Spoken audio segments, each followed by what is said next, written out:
कभी ये सोचा है कि 1.4 अरब लोगों का देश, इतना बड़ा देश, हर रोज अपना पेट कैसे भरता है? इसका जवाब छिपा है भारत के खेतों में।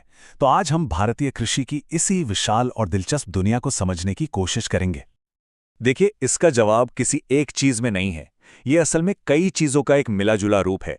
जैसे खेती के अलग-अलग तरीके, मौसम की सदियों पुरानी लय और वो आधुनिक क्रांतियां जिन्होंने देश को पूरी तरह बदल दिया। तो चलिए फिर शुरू करते हैं और एक-एक करके इन सबको समझते हैं। तो इस पूरी कहानी को समझने के लिए हमें शुरुआत बिल्कुल जमीन से करनी होगी। मतलब ये जानना होगा कि भारत में आखिर किन किन तरीकों से खेती की जाती है। मोटे तौर पर देखें तो दो तरीके सबसे ज्यादा देखने को मिलते हैं। एक तरफ है निर्वाह खेती, जो ज्यादातर किसान अपने परिवार का पेट भरने के लिए करते हैं। ये करोड़ों लोगों की जिंदगी का आधार है। और वहीं दूसरी तरफ है गहन खेती। इसका मकसद बिल्कुल साफ है, जमीन के हर छोटे से छोटे टुकड़े से ज्यादा पैदावार निकालना। अच्छा, इन दोनों के अलावा एक और बहुत ही दिलचस्प और सदियों पुराना तरीका भी है, जिसे स्थानांतरित कृषि या शिफ्टिंग कल्टीवेशन कहते हैं। ये एक तरह से प्रकृति के साथ तालमेल बिठाकर खेती करने का एक तरीका है। और कमाल की बात यह है कि यह प्रथा इतनी फैली हुई है कि देश के अलग-अलग हिस्सों में इसके अपने अपने स्थानीय नाम हैं। जैसे पूर्वोत्तर में इसे झूमेंग कहते हैं, तो मध्य प्रदेश में बेवर।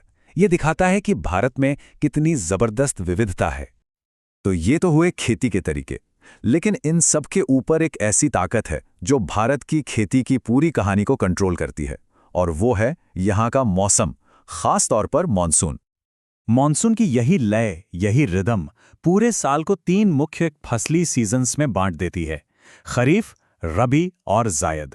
और हर मौसम की अपनी कुछ खास फसलें होती हैं जो उस वक्त के मौसम, मतलब तापमान और नमी के लिए बिल्कुल परफेक्ट होती हैं।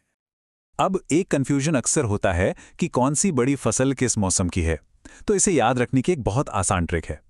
देखिए, रबी र से शुरू होता है, तो बस इतना याद रखना है कि इसमें राइस यानी चावल नहीं होता। सिंपल। तो अगर रबी में चावल नहीं है तो मतलब गेहूं रबी की मुख्य फसल है और चावल खरीफ की। ठीक है, तो अब तक हमने समझ लिया कि खेती कैसे और कब होती है। अब जरा ये देखते हैं कि भारत के खेतों में आखिर क्या क्या उगता है, मतलब देश की मुख्य फसलें कौन सी हैं।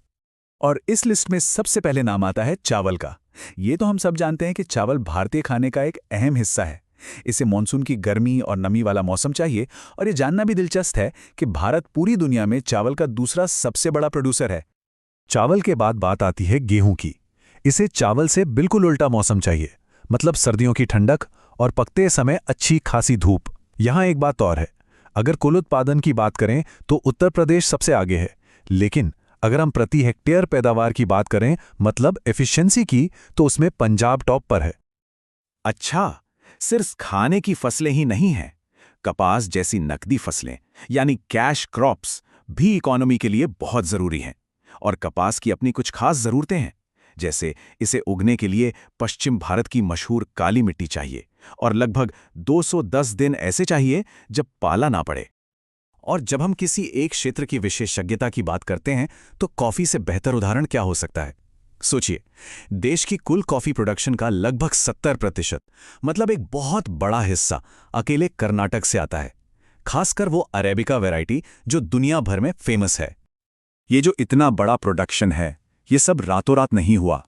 इसके पीछे हैं वो बड़े राष्ट्रीय अभियान, वो बड़े बदलाव जिन्हें हम कृषि क्रांतियों के नाम से जानते हैं। इनमें से कुछ तो बहुत ही मशहूर हैं, जैसे हरित क्रांति, जिसने हमें अनाज के मामले में आत्मनिर्भर बनाया। फिर आई श्वेत क्रांति, जिसकी वजह से भारत दुनिया का सबसे बड़ा दूध उत्पादक बना। इसी तरह नीली क्रांति मछली उत्पादन के लिए थी, और पीली क्रांति तिलहन के लिए। हर क्रांति ने एक खास सेक्टर की पूरी तस्वीर ही बदल दी। तो एक छोटे से खेत से लेकर 1.4 अरब लोगों का पेट भरने वाले एक विशाल सिस्टम तक, भारतीय कृषि की कहानी हमेशा से ही बदलते वक्त के साथ खुद को ढालने की कहानी रही है। और यही कहानी आज हमें भविष्य के एक बहुत बड़े सवाल के सामने लाके खड़ा कर देती है।